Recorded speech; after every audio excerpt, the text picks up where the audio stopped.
jour sont des stylos rouges. Et c'est un mouvement qui part encore des réseaux sociaux, mouvement d'enseignants en colère parce qu'ils sont mal payés, parce qu'ils en ont assez d'être en sous-effectif, eux, et des classes en sur-effectif. Stylo rouge, le nouveau mouvement de colère, on les a fait grande gueule du jour. Est-ce que vous les soutenez, ces enseignants? 3216 rmc.fr, c'est à vous de prendre la parole avec les grandes gueules. RMC, la grande gueule du jour. Notre pouvoir d'achat ne fait que s'appauvrir d'année en année, surtout qu'aujourd'hui, on met la main à la poche pour pouvoir travailler dans de bonnes conditions. Par exemple, c'est mon ordinateur personnel que j'utilise en classe et à la maison.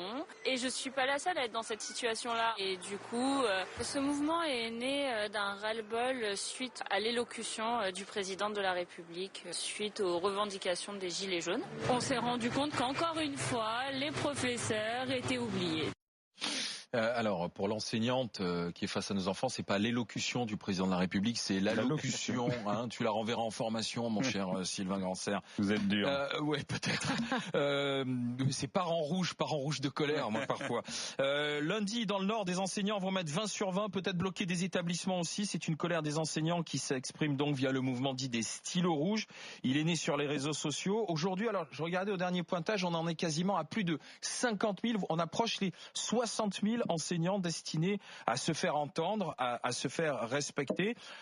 3 semaines après à sa création, les revendications qui reviennent le plus régulièrement, et vous avez entendu, le dégel du point d'indice, notamment, qui est bloqué depuis des années pour que on gagne un peu mieux sa vie, la limitation des effectifs à 24 élèves en primaire comme dans le secondaire, l'arrêt des suppressions de postes, et qu'on mette enfin les moyens là où on en a besoin, dans les classes les plus difficiles, et qu'on n'ait pas uniquement les plus jeunes qui vont au casse-pipe. Est-ce que tu es stylo rouge? Est-ce que vous les soutenez? 32 est-ce que tu es stylo rouge chez dans l'esprit complètement. Bon, c'est un peu dommage de lancer un mouvement de mobilisation la veille des congés de Noël, donc c'est pas le moment où ça parle le plus dans les salles de classe. Non, complètement. En tout cas, je ne sais pas combien il y aura de clics, de likes pour soutenir ce mouvement, mais il est totalement représentatif de l'état d'esprit général. Il est hors syndicat, hein. C'est ça qui est intéressant. D'ailleurs, les syndicats eux-mêmes se disent écoutez, on l'a pas vu venir. Je rappelle que toi tu n'es pas syndiqué. Oui, et puis dans la jeune génération, est-ce que c'est bien? Ces syndicats s'interrogent. Oui, est-ce que c'est bien? Nous, ça fait longtemps qu'on porte les mêmes revendications. Ça peut être une convergence. Ils sentent débordés, quoi. Ça peut être une convergence. En tout cas, ça relève d'un ras-le-bol généralisé. Ce qui ressort, moi je suis maître d'accueil, je reçois des stagiaires notamment, donc des très jeunes, des gens.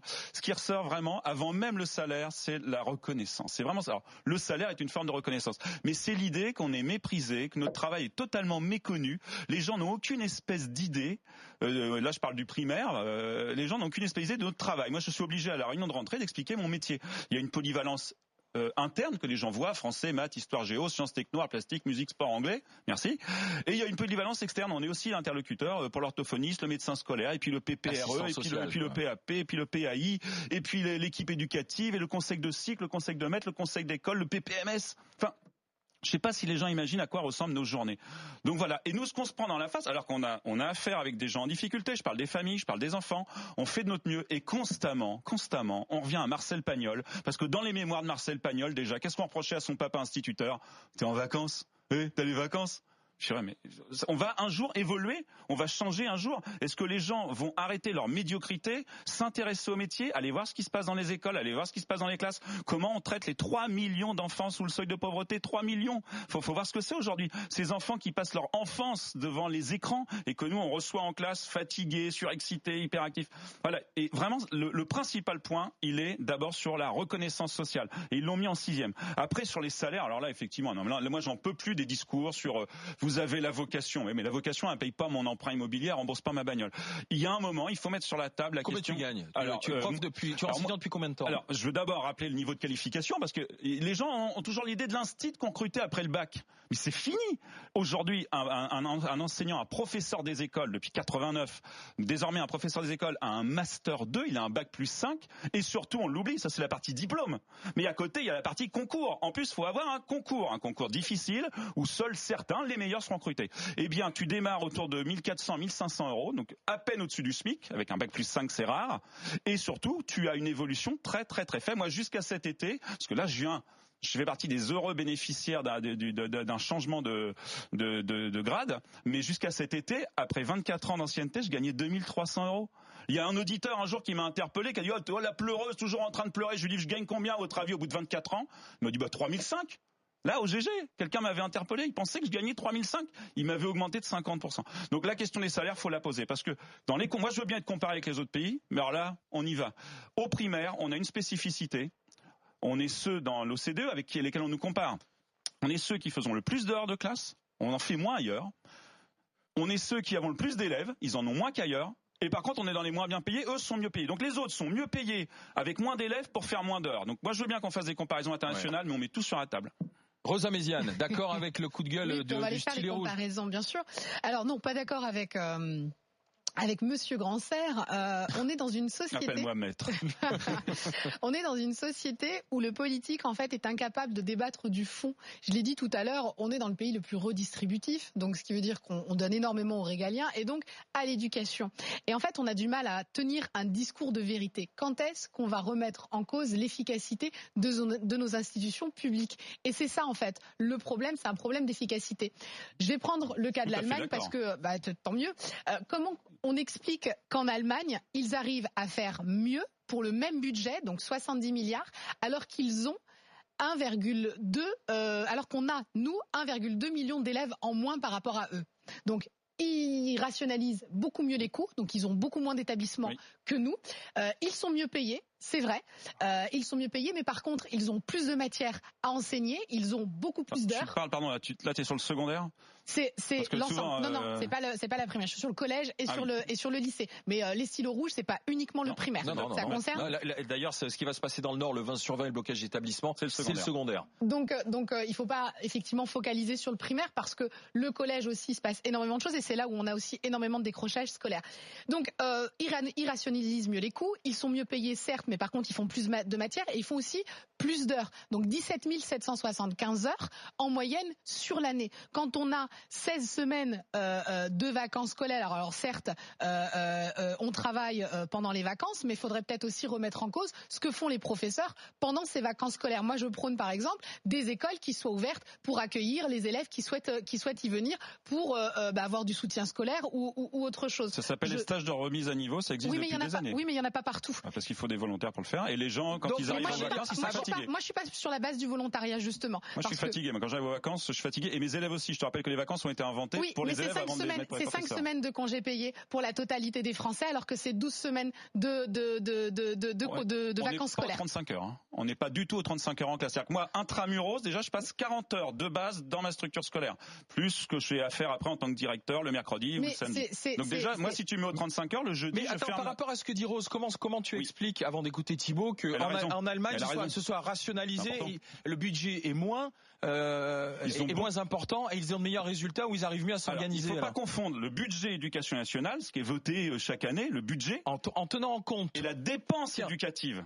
Juste petite incise, en prenant en compte l'enseignement supérieur, le budget en France, 100 milliards d'euros par an.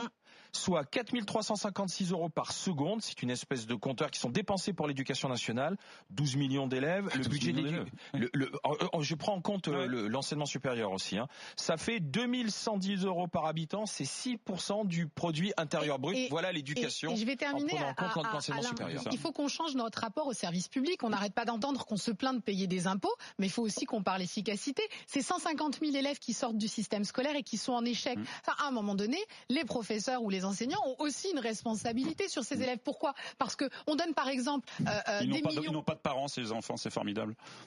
Oui, sauf que l'instruction... Tu fais croire que c'est juste une question entre le prof et les élèves. Il n'y a pas une société de consommation, il n'y a pas de patronat pour encourager l'apprentissage, et ils n'ont pas de parents. Non mais bien sûr, mais l'instruction, ça reste encore à la charge des enseignants. Donc bien sûr que les parents sont là pour accompagner l'instruction, mais on n'aurait pas autant d'associations dans le soutien scolaire si tout se passait bien dans l'éducation nationale. Et ça, c'est une réalité. Thibaut Langsade. Bon, d'abord, moi, je comprends pas. Tu comprends les stylos rouges ou pas ? Oui, je comprends surtout la dévalorisation de la fonction. Ça, je le comprends. Ce que je veux dire, c'est qu'aujourd'hui, le métier du professeur est devenu terriblement difficile.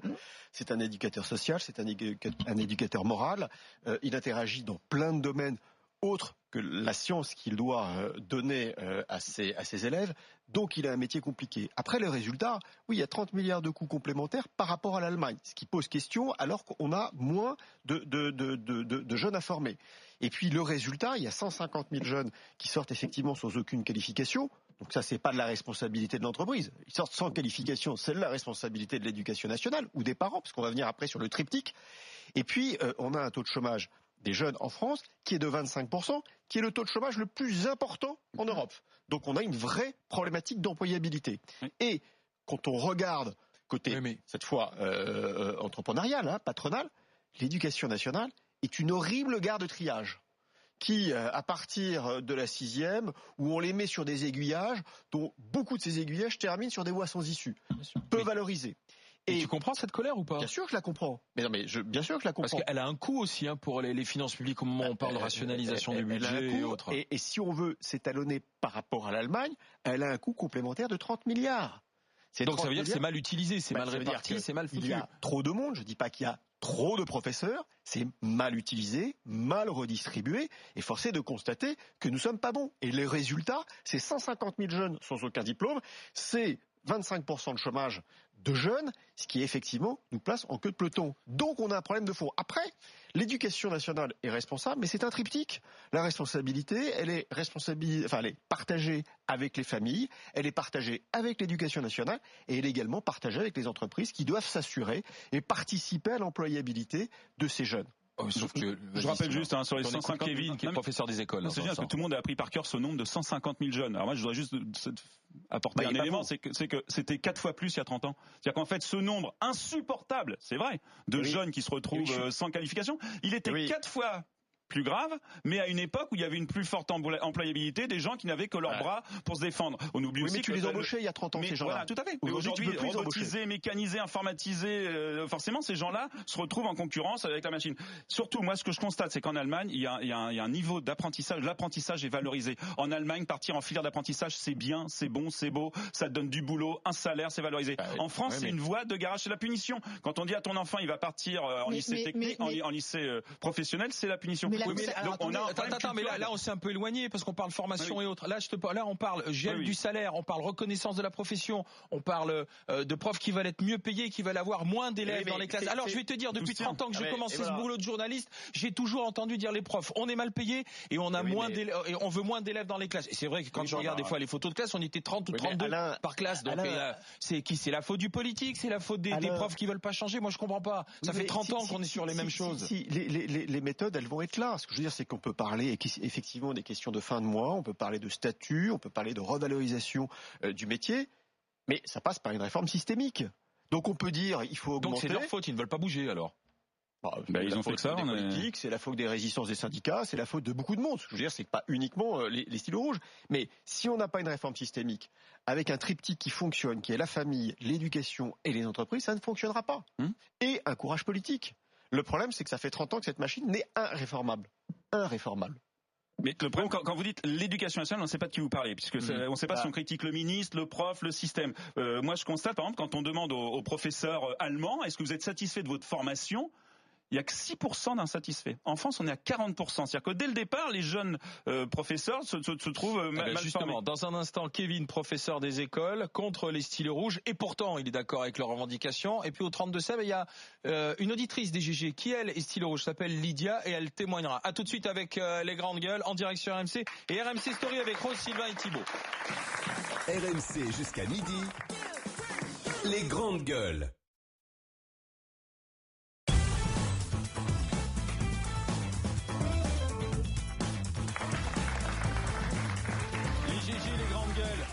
En direct sur RMC Story, les grandes gueules, avec un nouveau mouvement qui pointe le bout de son nez, s'appelle les stylos rouges maintenant. Ce sont des profs en colère, c'est parti des réseaux sociaux. Alors dans le Nord, ils vont mettre 20 sur 20. Alors j'espère que la note va compter à la fin du trimestre ensuite.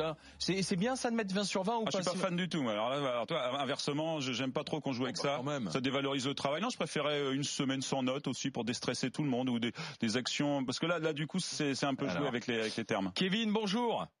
Bonjour. Bonjour Kevin, Bonjour. professeur des écoles du côté de la Loire-Atlantique. Stylo rouge ou pas, mon cher Kevin? Non. Alors pourtant, je partage tous les constats qu'a fait Sylvain et je soutiens la majorité des revendications.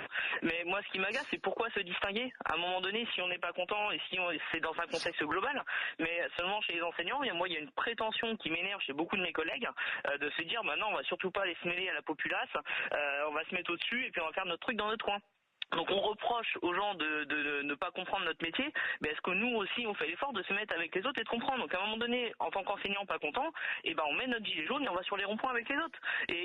Ou alors on se tait. Mais pourquoi faire ce mouvement différent? Moi franchement j'ai du mal à le comprendre. Parce qu'il a ses spécificités, Kevin. On a un métier qui est spécifique. D'abord dans son dénigrement. Comme tous les métiers, Sylvain. Comme tous les métiers. Non. Moi, dans ma famille, il y a des gens qui bossent comme infirmière. Personne va dire, oh, feignasse. J'ai des gens, quelqu'un qui est pompier, personne va lui dire, tire au flanc. C'est qu'il y a quand même une maladie française. Déjeuner de famille chez Sylvain. Non, je les aime. Ah tiens, la tire au flanc. Ah tiens, la feignasse. Pas dans ma famille. Assieds-toi, feignasse. Mais même tout de suite, j'ai pas Twitter, j'ai pas le temps, mais j'imagine que tout de suite des gens s'excitent en disant, il est en train de pleurer. Il y a quand même une obsession française à dénigrer les enseignants. Surtout de la part de gens qui, eux, n'ont rien foutu à l'école. Ils croient que nous, on travaille pas. Mais Kevin, il y a quand même une spécificité. J'expliquais, par exemple, en micro. Les gens n'ont pas forcément conscience que notre salaire, Kevin, quand il tombe sec et c'est fini. On n'a pas de 13e mois. Au primaire, on n'a pas d'heures sup. On n'a même pas de médecine du travail. C'est pour dire, il faut que les gens comprennent qu'après, on vit avec ça. On n'a aucune marge, ce qui est assez angoissant aussi. On peut pas dire, tiens, je vais faire des heures sup au primaire. Qu'aujourd'hui, t'as le cocktail fatal. Les parents sont pas contents. Et vous n'êtes pas content. Personne n'est content aujourd'hui. Les parents sont souvent d'accord avec nous. De l'éducation nationale. Sauf que Sylvain, en se mettant en marge, on renforce ce sentiment-là, on renforce ce sentiment que les enseignants sont des feignants et honnêtement, c'est inaudible de dire qu'on pleure. Moi, je touche 1650 €. J'ai 10 ans d'ancienneté, je suis à temps partiel, mais j'ai pas un gros salaire non plus. Mais quand je dis ça autour de moi, à des gens qui rament vraiment, on n'est pas crédible. Mettons-nous avec les autres. Je suis désolé Sylvain, mais ce que tu as dit tout à l'heure quand tu parlais du représentant des Gilets jaunes de Rouen qui parle bien, du coup, décrédibilise le mouvement populaire des Gilets jaunes. Mais non, aujourd'hui on peut être un plouc. Je suis désolé, moi je suis un plouc enseignant, gilet jaune, et c'est pas incompatible. Et moi j'en ai marre qu'on se mette au-dessus. Moi je conçois avec les autres, parce que notre mouvement il a ses particularités, mais il y en a d'autres des métiers qui ont des particularités. Voilà. Mais Kevin, quand les médecins ont eu besoin de passer de 20 à 21 €, puis de 21 à 22, 23, maintenant c'est 25 € la consultation.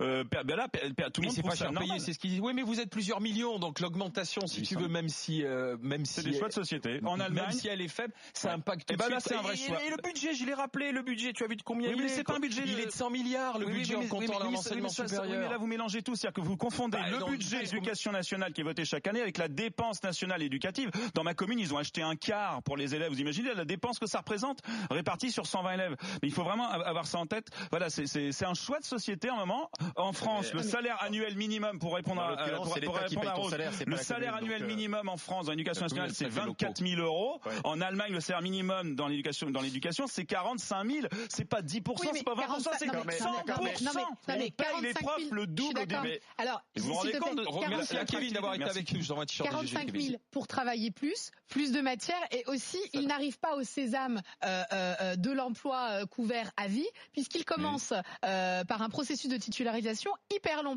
Ils sont sur un statut d'enseignant stagiaire, ensuite ils deviennent fonctionnaires révocables, ensuite ils passent fonctionnaires en période probatoire, et enfin fonctionnaires à vie. Tu veux revoir leur statut, tu penses aux enseignants? Honnêtement, moi je pense qu'il faut qu'on revoie leur statut, et deux, non seulement qu'on revoie leur statut parce qu'il coûte cher, et parce que je suis désolée, mais la sécurité de l'emploi, ça marche si tu parles à un ouvrier. Non, mais tu veux faire croire. Il est quoi le chômage chez les cadres? Les cadres n'ont pas de problème de chômage.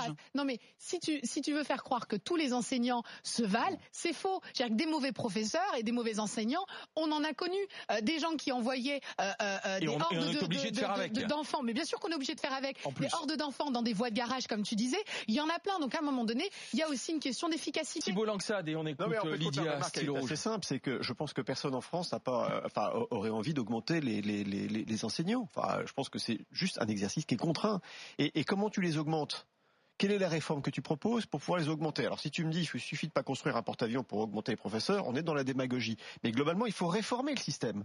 Et la réforme, elle doit venir de l'intérieur. Mais le problème, c'est qu'on nous a toujours dit, vous allez être moins nombreux, mais vous serez mieux payés. À chaque fois, nous, on constate, on n'a pas assez de remplaçants. Vous êtes toujours aussi nombreux. On a toujours, mais parce qu'il y a de plus en plus d'élèves, chaque année, on a de plus en plus d'élèves. On arrive à 12 millions d'élèves. Et ayez conscience aussi qu'on a la chance d'avoir un pays avec une forte natalité, un fort taux. On a de plus en plus d'élèves qui restent de plus en plus longtemps. Aujourd'hui, qu'ils soient de plus en plus formés, mieux formés. Parce que sinon, ils sont à la casse. La preuve, vous étiez contre le fait qu'il y ait 150 000 jeunes qui sortent sans diplôme. Donc on a des élèves de plus en plus nombreux, qu'on garde de plus en plus longtemps, avec une demande de plus en plus d'options. Je vous rappelle que les bacs professionnels, c'est presque une centaine de bacs aujourd'hui. Aujourd'hui, quand quelqu'un dit je suis bachelier, il y a une centaine de façons d'être bachelier aujourd'hui en France. Donc il faut savoir, d'un côté, on nous dit oui, il faut vraiment tenir compte de l'adaptabilité, l'évolution des métiers. Mais quand on crée des options, on dit mais ça crée plein de profs. Là, c'est des choses. Lydia est avec nous, prof dans un lycée de Riom dans le Puy-de-Dôme. Bonjour Lydia. Bonjour les GG. Bonjour, venez m'aider. Lydia qui est auditrice des GG et stylo rouge, ma chère Lydia. C'est ça. Alors c'est quoi être stylo rouge? Je suis rentrée au stylo rouge tout simplement. Alors on n'est pas du tout à l'écart de la société. On s'est regroupés ensemble évidemment pour être plus nombreux pour se faire entendre. Là on est en train de dresser un état des lieux, mais il est clair après qu'on va passer à l'action. On se mettra absolument pas à l'écart de la société. C'est évident. Mais vous avez les syndicats pour ça, Lydia. Sauf que les revendications, elles portent dans différents domaines. On balaye quand même des revendications qui vont à la fois pour les professeurs de maternelle, de primaire, de collège, de lycée. Donc le dénominateur commun reste quand même le salaire, la reconnaissance dans la société, la reconnaissance aux yeux de l'État. Et en fait, pour ma part, parce que moi je veux porter les revendications de tout le monde, je porte essentiellement celle du salaire et de notre reconnaissance. Cette reconnaissance, cette revalorisation, elle ne pourra avoir lieu que lorsque on aura une remise à niveau de notre salaire. Je parle même pas d'augmentation, je parle de remise à niveau de notre salaire par rapport aux pays européens et par rapport aux autres fonctionnaires de la catégorie A. Je vous rappelle quand même qu'un professeur, c'est un bac plus 5, ça passe un concours de catégorie A qui est extrêmement difficile, ça perçoit 35% de moins qu'un autre fonctionnaire de catégorie A. Combien vous gagnez, vous, Lydia? Touche 1400 € par mois. Comment voulez-vous vivre avec 1400 € par mois à Paris quand vous avez une famille? Au bout de 15 ans, on perçoit à peine 2000 €. Oui, c'est ça, il faut une bonne quinzaine d'années d'ancienneté. Vous avez 1400 € par mois, Lydia, c'est ça? Vous vous rendez compte de quand on Vous, à Riom, dans le Puy-de-Dôme. Et j'ai 16 ans d'ancienneté. Donc tous les autres pays européens payent largement mieux leurs enseignants, même le Portugal, dont on connaît évidemment la situation économique. Oui, mais on est un des seuls pays, Lydia, on est un des seuls pays au monde où les salaires des enseignants, le pouvoir d'achat des enseignants baisse d'année en année. Les autres pays ont compris qu'il fallait investir dans la matière grise, et nous en France on pense que non, c'est les fonctionnaires. Au niveau du pouvoir d'achat, tu sais combien tu as perdu? Combien vous avez perdu, Lydia? 40% de notre pouvoir d'achat en moins de 30 ans. Et les autres ministères, eux, ils ont eu des primes pour compenser cette perte de ce gel, de l'indice. Du point d'indice. Nous, on n'a aucune prime. Faut l'entendre, ça. Et puis il y en a assez d'entendre diffuser à travers les médias partout qu'on ne fait que 18 heures devant les élèves. On a un travail considérable en amont, en aval, une réactualisation de nos connaissances. On doit préparer nos cours, on doit corriger des copies. Vous voyez, pendant les vacances scolaires, je n'ai même pas assez des vacances pour corriger mes copies de bac blanc. J'en ai pour plus d'une trentaine d'heures. Donc ça suffit, ce discours-là. Lydia, pourquoi on a tous des amis professeurs qui nous tiennent pas ce discours-là en off. Je suis désolée, moi j'ai des amis professeurs qui nous expliquent qu'ils passent pas la totalité de leurs vacances et qui pourraient très bien être au collège ou au lycée, et que corriger les copies ou préparer les cours, ça leur prend pas tout le temps des vacances scolaires. Mais avec plaisir. J'ai 150 élèves, une copie, je suis en histoire géo, une copie me prend 25 minutes, madame. Mes collègues de philo ou de français passent des fois 1 heure sur une copie. Faites les calculs. Ensuite, regardez combien de temps vous allez mettre à préparer vos cours et à réactualiser vos connaissances. Alors peut-être que vos collègues... Réactualiser les connaissances, je suis d'accord, sauf que d'une année à l'autre, quand vous avez la même matière, vous n'avez pas besoin de refaire à chaque fois les cours. Attendez, on a tous été en primaire, au collège et au lycée, et on connaît les professeurs qui proposent les mêmes contrôles d'une année à l'autre. Attendez, c'est les mêmes livres, les mêmes contrôles d'une année sur l'autre. J'imagine que vous faites bien votre travail, et je sais qu'il y a des très bons professeurs, sauf que le nombre de professeurs qui pendant 10 ans proposent exactement les mêmes contrôles, on les connaît aussi. Donc vous parlez dans l'ensemble comme si la totalité des enseignants était extraordinaire. Non, donc on ne doit rien réclamer parce qu'il y a 2-3 tirs au flanc. Non, c'est pas ça. C'est qu'il y a un vrai souci d'efficacité. Moi, je vais te montrer aussi des commerçants qui fichent rien, qui sont désagréables, qui disent même pas bonjour et qui font patienter derrière la grand-mère. Quand vous demandez une augmentation de salaire, vous la demandez du coup pour l'ensemble des enseignants. Donc moi, je suis pour le mérite et pourquoi pas effectivement commencer à évaluer de façon différente les professeurs. Il y a un truc qui va pas dans ton attaque, c'est que tu essayes de dire. C'est pas une attaque, il faut mesurer. Non, t'as qu'un mot à la bouche, c'est efficacité. C'est ce qu'on attend quand même pour les enfants. C'est ce qu'on attend. C'est marrant, moi aussi, je suis pour l'efficacité. C'est bizarre, toi, je suis pas pour l'inefficacité. Mais tu oublies juste une chose, nos élèves ne sont pas nos enfants. Je ne contrôle pas leur temps de sommeil, je ne contrôle pas leur temps sur. Quand des élèves me disent, moi le mercredi, je joue sur mon téléphone portable. Ah bon, puis après tu fais quoi? Après je vais sur ma PS4. Donc c'est la faute des parents. Et après je joue sur la tablette. Mais quand des enfants te racontent qu'ils me disent les noms des films qu'ils regardent, c'est des films interdits aux moins de 12 ans. Ils me disent les noms des sites sur lesquels ils vont, c'est interdit aux moins de 18 ans. C'est marrant, mais il y a pas de comprendre. Ce n'est pas le diététicien. Ce n'est pas le diététicien qui est responsable de l'obésité. C'est pas le cancérologue qui est responsable du cancer. Ça viendrait à l'idée de personne d'accuser un professeur en médecine du cancer du gars qui fume 2 paquets par jour. Nous déjà on se bat contre ça. Et au lieu d'être à nos côtés pour dire oui, on va se battre pour dire aux parents, faut lire des histoires à vos gamins, faut éteindre l'écran, vous nous dites, vous parlez efficacité, mais on fait avec ce qu'on a, on fait avec ce qu'on peut. Prenez conscience de ça. Et comme vous ne connaissez pas la réalité sociale de ce pays, avec 3 millions d'enfants sous le seuil de pauvreté, vous pouvez pas imaginer ce que c'est. Ce matin chez Bourdin, il y a quelqu'un qui témoignait. Aujourd'hui, les enfants sont élevés avec l'écran allumé. On a des troubles autistiques dans l'enfance. On a des gamins complètement perturbés. Ils arrivent à 3 ans en maternelle, ils sont déjà un petit peu azimutés. C'est ça l'inquiétude. Lydia, elle est venue d'abord parler. Attends, Thibault. Lydia, elle est venue d'abord parler reconnaissance, salaire et pouvoir d'achat. Ça fait écho à ce qu'on entend ces jours-ci. Je vais répondre là-dessus. C'est que et Lydia a dit quelque chose d'intéressant, c'est d'avoir une harmonisation européenne. Globalement, d'avoir les mêmes rémunérations que les collègues également. Bon, mais alors on s'aligne sur qui? Alors admettons qu'on s'aligne sur l'Allemagne, puisqu'on considère que c'est un benchmark. Ça veut dire quoi? Globalement, ça va travailler un peu plus pour avoir la rémunération escomptée. Ça va travailler un peu plus. Il va falloir réduire le nombre de fonctionnaires de l'éducation nationale pour être plus productifs qu'ils ne sont aujourd'hui. C'est une vérité. C'est le fameux mammouth que mais c'est une vérité. Ce que je veux dire, c'est que si on veut avoir des salaires plus importants, il va falloir travailler un peu plus. Il va falloir, et ça comprend à la fois des heures hebdomadaires, mais également les congés qui doivent être réduits, et également l'âge de départ en retraite. Il va falloir également faire en sorte qu'il y ait moins de fonctionnaires. Et donc, ça, c'est un plan qui est... Et ça prendra probablement 10 ans. Je rappelle juste, parce que je rappelle que ceux qui ont fait baisser le temps de classe, c'est la droite. C'est quand même marrant parce que la droite qui a toujours un discours sur le travail, l'engagement, et il faut travailler plus. Je rappelle que c'est la droite qui nous a empêchés de travailler le samedi matin. Moi, j'adorais travailler le samedi matin et on a eu ordre de faire la semaine de 4 jours. C'est sous Darcos. Je rappelle quand même, faut que les gens aient un tout petit peu de mémoire. C'est la droite qui a imposé la semaine de 4 jours, qui l'a mis dans l'esprit des gens et aujourd'hui on trouve normal d'être le seul pays au monde en semaine de 4 jours. Merci Lydia. Je vous envoie un t-shirt DGG. Merci d'avoir été avec nous. À bientôt parce qu'on va quand même suivre l'évolution de ce mouvement des stylos rouges.